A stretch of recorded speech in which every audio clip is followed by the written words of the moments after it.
जय महाकाल, जय महाकाली। माँ कालिका पुराण अध्याय दक्ष यज्ञ का आयोजन भाग 1। इसी बीच में जगतों के हित को करने वाले प्रजापति दक्ष के एक महान यज्ञ के यजन करने का समारंभ किया गया था, जो कि सर्वजीवन था, जहां पर 88,000 ऋत्वज हवन करते हैं। हे सुरसियों, इसमें 64,000 उद्गाता थे। उतने ही अध्वर्यु और नारद आदि होते गण थे। समस्त मरुद गणों के साथ भगवान विष्णु स्वयं ही अधिष्ठाता हुए थे। श्री ब्रह्मा जी स्वयं वहां पर त्रयी की विधि के निर्देशक थे। उसी भांति सब दिक्पाल उसके द्वारपाल और रक्षक थे।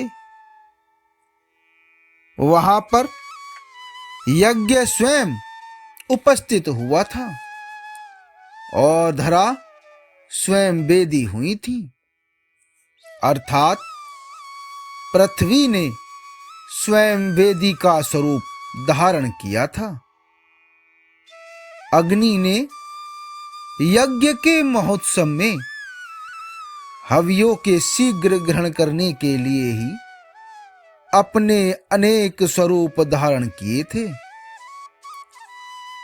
शीघ्र ही मरीचि आदि को आमंत्रित करके, जो पवित्रैक के धारण करने वाले थे, वहां पर बुलाया था और उन्होंने सामिधेनी से अर्ची को प्रज्वलित किया था। सप्तऋषि गण पृथक पृथक साम गाथा करते थे, जो कि श्रुतियों के स्वरों से पृथ्वी, दिशाओं को और विदिशाओं को एवं आकाश को पूरित कर रहे थे। महात्मा दक्ष ने वहां पर योगियों में किन्हीं को भी परावर्त नहीं किया था। न तो कोई ऋषिगण, न देवगण, न मनुष्य और न पक्षीगण, न उदिभेद, न तृण, न पशु और मृग परावर्त किए गए थे। दक्ष ने समुधाध्वरों में गंधर्व, विद्याधर, सिद्धों के समुदाय, आदित्य, साध्य, ऋषिगण, यक्ष, समस्त स्थावर, नागदर को भी परावर्त नहीं किया था। कल्प, मनवंतर, युग, वर्ष, मास, दिन, रात्रि, कला, काष्ठा, निमेष आदि सब व्रत किए हुए वहां पर सब समागत हुए थे। दक्ष के द्वारा व्रत किए हुए महर्षि, राजर्षि, सुरभि संघ, पुत्रों के सहित नृप, गण देवता, ये सब उस समय आगत हुए थे। कीट पतंग, सब जल में समुत्पन्न जीव, वानर, श्रापद, घोर, विघ्न, शैल, नदियां और समुद्र, सरोवर, वापी व्रत हुए थे और सब यज्ञ में गए थे। सभी हव्यों के अपने भाग को ग्रहण करने की इच्छा वाले थे। वे दृढ़ यज्वी क्रतु के गमन करने वाले हुए थे। पाताल में निवास करने वाले असुर भी वहां पर समागत हुए थे। नागों की स्त्रियां और समस्त देवों की सभा आई थी।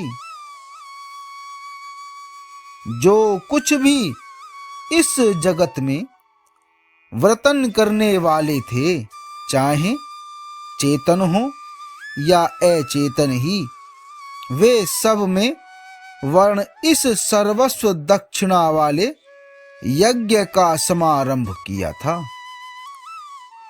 उस यज्ञ में प्रजापति दक्ष ने केवल भगवान शंभु महादेव का वर्ण नहीं किया था, अर्थात महादेव को आमंत्रण नहीं दिया था। भगवान शंभु कपाल धारण करने वाले हैं, अतएव उनमें यज्ञ में सम्मिलित होने की योग्यता ही नहीं है, ऐसा ही निश्चय करके भगवान शंभु को निमंत्रित नहीं किया गया था। मां सती भी यद्यपि परम प्रिय अपनी पुत्री थी, किंतु क्योंकि वह भी कपाली शिव की भार्या थी, अतएव उनका भी व्रत नहीं किया गया था। क्योंकि यज्ञ के विषय में प्रजापति दक्ष ने दोषों को विचार कर लिया था।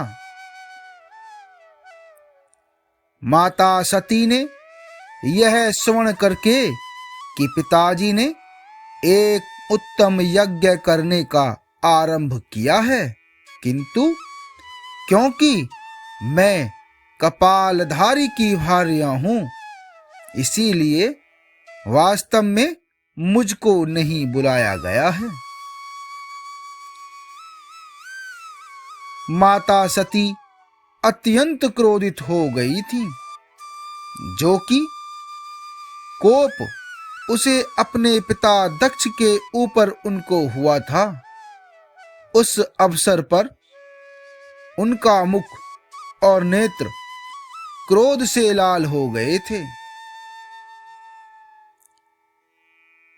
उसी समय में माता सती ने साप द्वारा प्रजापति दक्ष को दग्ध करने के लिए मनन किया था।